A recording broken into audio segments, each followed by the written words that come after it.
I like the Packers in this game. I believe in Romeo, dare art thou, Romeo Dobbs in this game. I like Christian Watson, IBM Watson, dare I say. And I definitely don't like the Panthers. Yes, they did win last week. Yes, they were spared from the top spot on the worst top fives. However, Packers, they have more to play for. The Panthers do not. They don't even have their first round pick. Give me the Packers. Yeah, give me the Packers in this game as well. They're still in that playoff hunt here. If they win this game, they're still very much in the mix. If they lose this game, you're pretty much all hope is lost there. So I'm going to believe in a thing called love as well this week. I think they get it done in Carolina. Do I think they cover the spread? I'm actually going to take the Panthers because I think it could be within 5 points just because the Packers haven't been blowing anybody out here. So I think it'll be closer than most people think. That's fair. And then we have the Seattle Seahawks coming off a fantastic win on Monday Night Football with Drew Lock taking their talents down to Tennessee. Status of Will Levis, if he's going to start or not, is unknown. And the Seahawks are favorited at 2.5 points on the road. Yeah, it's going to be Drew Lock, right? That's what you said. Chances are it's Drew Lock. I think there's a chance the Titans can win this game. It's going to be Ryan Tannehill, most likely, if it's not Will Levis. Will Levis has a high ankle sprain, so I doubt we'll see him. I'm going to go with the upset here. I do think the Seahawks are due for a loss. I know they were struggling initially. They got this good win against the Eagles. They could be riding high. They could come out flat and lose to this Titans team. Titans team that still is well coached. I think I will take the Titans. I think the Titans could have an upset here. Yeah, Titans could have an upset here. We will see, though. I'm going to go with the Seattle Seahawks, though, because when in doubt, throw it to DK. That message has rung true to Drew Lock, especially in that game versus the Philadelphia Eagles. And I think it's definitely a plus when he's just blindly throwing it to DK Metcalf than Jerry Jeudy. Pretty exponential difference, if you ask me there. So I'm going to take the Seattle Seahawks. They need to keep their hopes alive. Tennessee Titans realizing maybe not their year. Maybe it's time to retool. So it would be in their best interest to lose this game and get a higher draft pick. So give me the Seahawks and I'll take them to cover as well. And then next off, we have the Arizona Cardinals taking their talents to Chicago in that cold, gloomy weather, taking on Coach Stepdad, the most underrated tight end in the league in Cole Kmet, and Justin Fields, who's currently playing for a job next year. Bears currently favorited at 4 points. Who do you like in this game? Well, as a fellow stepdad myself, I will have to say Cardinals and Bears. One thing about the Bears is that with the addition of Montez Sweat, that defense has been a lot better. Jacoby Brisker been stepping up as well. I'll actually take the Bears to win this game. Justin Fields, Cole Kmet, DJ Moore, and not Darnell Mooney. I will take the Bears to win this one. Yeah, take the Bears to win this one. Yeah, I'll take the Bears to win just because I think the Cardinals are going to struggle in December in Chicago. I think the weather's going to be too cold. I don't think it's an environment that Kyler Murray is particularly excited to play in. And I think their defense has played really well over the past month, especially since acquiring Montez Sweat. They paid him all of that money. Some people are like, how could you pay him that much money? But looks like it's paying off here. Coach Stepdad currently coaching for his job right now. Justin Fields playing for a job next year. So give me the Bears in this game, and they move to an impressive 6-9. If you ask me, it's the best record you could have. Some may say the best record. Some may say the best record. And then you have the Jacksonville Jaguars coming up, not one, not two, but 3 straight losses. And they're taking their disappointing selves to Tampa Bay, who have been surging the past few weeks, and they've really figured out that offense. Jaguars, though, on the road are favorited at 1 point. Who do you like? So the Jags have to win this game. Not that the Bucs don't, but I think that if the Jags don't go out there and win this game, they might miss the playoffs entirely, and I think they know that. The Bucs, they have an opportunity to jump ahead, but with the Baker clock and with the Jags clock, I think that the Jags will actually go ahead and win this game, breaking that 3-game losing streak and actually propelling themselves in that division. Bucs will probably stay at the top of the division, even with a loss. Yeah, Bucs could stay at the top of the division, even with a loss, because they have the matchup with the Saints. However, that doesn't mean that they are satisfied right now because Baker Mayfield is looking to send a message to not only the NFL, but the NFL media who wrote him off, called him a bust, called him names, made fun of him. We're talking about his Snickers commercial, like that even mattered. Talking about being at home with Baker Mayfield and his technique of mowing the lawn of First Energy Stadium in Cleveland. Well, he is here for vengeance right now. The Tampa Bay Buccaneers have the momentum. They are surging right now and going back home after having a perfect QBR in Lambeau Field. I think that's something spectacular to see. And I think with the Jaguars' problems right now, I don't see them just snapping out of it. And I think this could be a lost season if they lose this game. I'm going to go with the Tampa Bay Buccaneers in this game because I'm picking the hotter team right now. And I think if the Jaguars win this game, then I'll have some more confidence in them going to the playoffs. But right now, the Bucs are just better. I can tell you now, if the Jags lose this game, what a failure of a season it's been. Tell me this, when has the Jaguars offense looked better than the Tampa Bay Buccaneers the past few weeks? It hasn't, but 3-game losing streak, Doug Peterson, good head coach, Trevor Lawrence, I would take him over Baker Mayfield just in the overall talent fields here. I still think the Jags should win this game, but if they don't, they're in serious trouble. Yeah, if they don't, they're in serious trouble. But I'm going to go with Tampa. I think they have the momentum on their side now, and that will continue to stay in their favor here. And then we have the Dallas Cowboys are going to Miami. Dallas, you may ask, well, they're going to Miami. Miami hasn't beaten any winning teams. Good formula, right? No, because the Dallas Cowboys averaged 38 points, close to 40 points at home, and then they averaged 21 points on the road here. Going to Miami. Miami Dolphins are currently 1.5 point favorites. Do you think Miami's problem with beating good teams is more of a problem, or do you think Dallas's inability to score on the road is a bigger problem? Yes.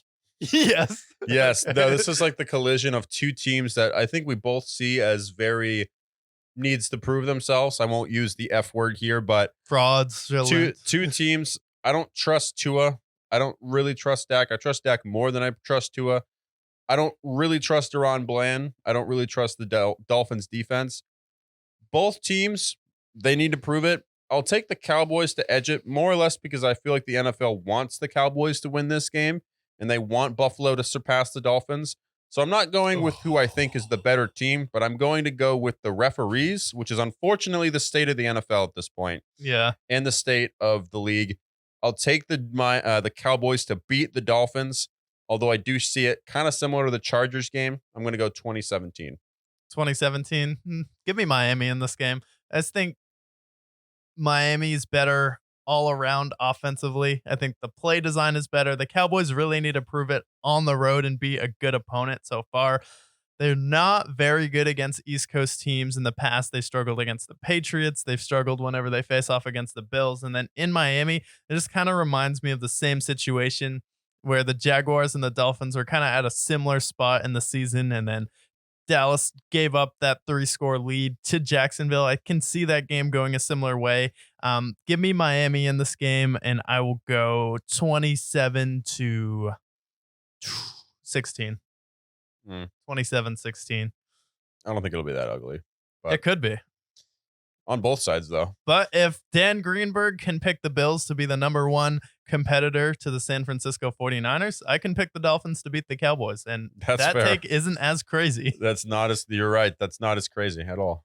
And then if you're wondering if you're naughty, if you were nice, the NFL is telling you you're naughty this Christmas Eve because you are not getting a great present Christmas Eve night. You're getting coal in your stocking for Sunday Night Football because we have the New England Patriots in Denver taking on the Broncos after Sean Payton blows up at Russell Wilson and after the Patriots are intent on blowing the number one pick here.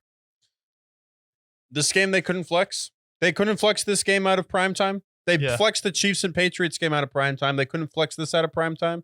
Yeah. Great. Broncos. Broncos got to win this game. Sean Payton, they were actually in the playoff mix. The Patriots want to lose. Broncos win this game. Why is this game on primetime? Why are the Patriots on prime? Huh? You think the Broncos win? Yeah. I don't. They should win. They should win. The Patriots should want to lose, and the Broncos should want to win. The Broncos are 6.5-point favorites at home. They're not going to cover the spread. No, that's a spread that loses teams games. And I think the Broncos, that was like a season shattering loss where if the Patriots are going to come out here and beat Pittsburgh, this is a team where Bill Belichick's like, oh, Mike Tomlin, I'll show up for that. Sean Payton, yeah, I'll definitely show up for that. I don't think you're crazy by any means, but Patriots, you should want to lose this game. You should not want to win anymore. If the Panthers win this week, you have a chance to have the number 1 overall pick, whether it be Drake May, whether it be Caleb Williams, whether it be Jaden Daniels. It doesn't matter. For your future, please, Patriots, lose this game. Yeah, I don't think the Patriots are going to lose. I think the Patriots are going to win this game in Denver and then officially end their playoff hopes. That's the hope here. It's not for me. Patriots, just know having the 4th overall pick and having the 1st overall pick is much, much different. Yeah. Yeah, it is. But you know what? It's the Patriots, so you're probably going to be right. Yeah, we'll see. I just have a feeling that the Patriots prime time Sunday Night Football, I think they can get it done. Bailey Zappi. And then we have on Christmas Day, we have 3 red teams playing and a green team. That's fitting. We have the Kansas City Chiefs at home versus the Raiders. Chiefs are 10-point favorites. Yeah, they should be 30-point favorites. Not really. Give me the Chiefs. I'm not going to touch much into it. Yeah. 63-point game. Now they face a real team. They win. Yeah, I get the same here. I think the Chiefs win. Cover the 10-point spread. Sure, why not? Sure. And then we have the New York Giants facing off against the Philadelphia Eagles here at 4:30 on Christmas Day. Another thing, death taxes and the Philadelphia Eagles kicking the crap out of the Giants ring true. Yeah, what's the spread? 11.5. I think that's pretty accurate. Tommy DeVito, 11 sacks. You think that's that's what the spread's about, right? It's about how many times you get sacked in this game. Yeah, I think Jalen Carter gets about 5. Montez Sweat, give him a couple. Yeah, we could get to 11.5. Yeah, I mean, he's got 35 sacks in 5 games, so he's on pace for at least 7. So why not another 3 or 4? So yeah, death taxes, Eagles win. Death taxes and the Eagles win. And then the main events you've been waiting for on Christmas Eve, you got coal in your stocking. In this Monday night matchup, you got a gold bar in your stocking because we got the Baltimore Ravens heading to San Francisco to face off against the 49ers. And the San Francisco 49ers have been a windmill, beating 4 straight bird teams, leaving a dead bird graveyard under their wings there. And they face off against another bird team. Kind of odd, 5 straight bird teams here, but they are 5-point favorites at home on Christmas Day. Do you think the Ravens can pull off the upset here, or do you think San Francisco continues to roll? That's a tough one. I think the Ravens could test them pretty well. Great defense, Lamar Jackson, hard guy to defend against. I think this game is going to be a lot more lower scoring than what we've seen from the Niners the last month or so. First real test. First team that I think will actually test them and get ahead potentially. I'll take the Ravens to squeak out a win. I think it'll be determined by a Justin Tucker operatic field goal. Yeah. But this game is going to be, I'm just happy that it's actually a good Christmas game. Yeah, I'm happy it's a good Christmas game too. And the thing with the San Francisco 49ers is we've seen them blow out teams, but what close end of game drive can you really point to and be like, wow, that was a really good close win from the San Francisco 49ers? And it's like, oh, wait, you really can't, because most of their games they've been steamrolling teams. And with Kyle Hamilton, Roquan Smith, and Patrick Queen, Marlon Humphrey, all of those guys on the Ravens defense. Ravens probably having one of the best defenses in the league, not named Cleveland's. I think they can give the San Francisco 49ers a real test. And the way you kind of neutralize those pass rushers is having a mobile quarterback in Lamar Jackson. We saw how he's been frustrating pass rushers over the past few weeks. So give me the Ravens in this game, because I think if you keep it close, I'll take Lamar Jackson over Brock Purdy to get the game-winning drive, and then Odell Beckham Jr. typically showing up for the lights. And I think it's likely that the Ravens pull off the upset. Yeah, I think so too. Ravens, I think that they're a team that can definitely give the Niners some trouble. This could potentially be a Super Bowl preview for all we know. So Ravens take this game and solidify the 1 seed at that point. Yeah, solidify the 1 seed at that point. But that is the preview. You have been previewed with all of the games. You have